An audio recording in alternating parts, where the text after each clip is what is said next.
হরিশপুর নামটা শুনলেই আশপাশের লোকজন একটু থেমে যেত। কেউ জিজ্ঞেস করলে বলে দিত গ্রামটা খুব সুন্দর, কিন্তু সেই সুন্দর শব্দটার ভেতর কোথাও যেন একটা চাপা ভয় লুকিয়ে থাকত। দিনের আলোয় হরিশপুর ছিল ঠিক পোস্টকার্ডের মতো।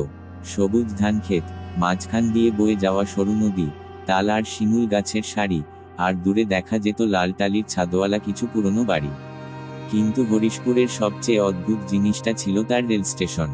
একটা ছোট্ট স্টেশন, মাত্র একটাই প্ল্যাটফর্ম, নাম লেখা বোর্ডটা আধা ভাঙা, হরিশপুর লেখা অক্ষরগুলোর রং বহু আগেই উঠে গেছে।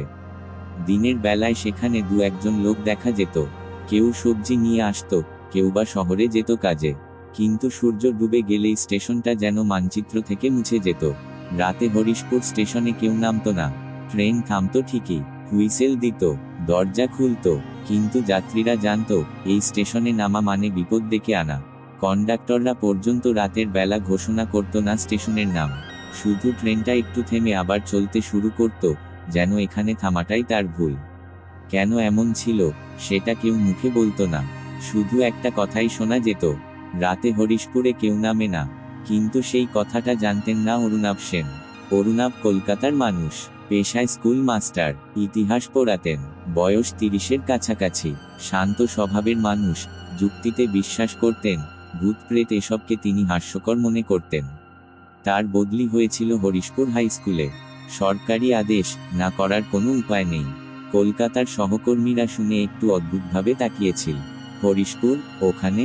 অরুণাভ হেসে বলেছিলেন, গ্রামই তো, শান্ত জায়গা, পড়াশোনার জন্য ভালো। কেউ কিছু বলেনি, শুধু একজন প্রবীণ শিক্ষক চুপচাপ বলেছিলেন, রাতে ট্রেন থেকে নামবেন না স্যার।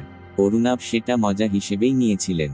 সেই দিন সকালে তিনি শিয়ালদহ থেকে ট্রেন ধরেছিলেন, ভেবেছিলেন বিকেলের মধ্যেই পৌঁছে যাবেন। কিন্তু ট্রেন দেরি করল, কোথাও সিগন্যাল সমস্যা, কোথাও লাইনে কাজ। সন্ধ্যা নামতে নামতে ট্রেন তখনও চলছিল।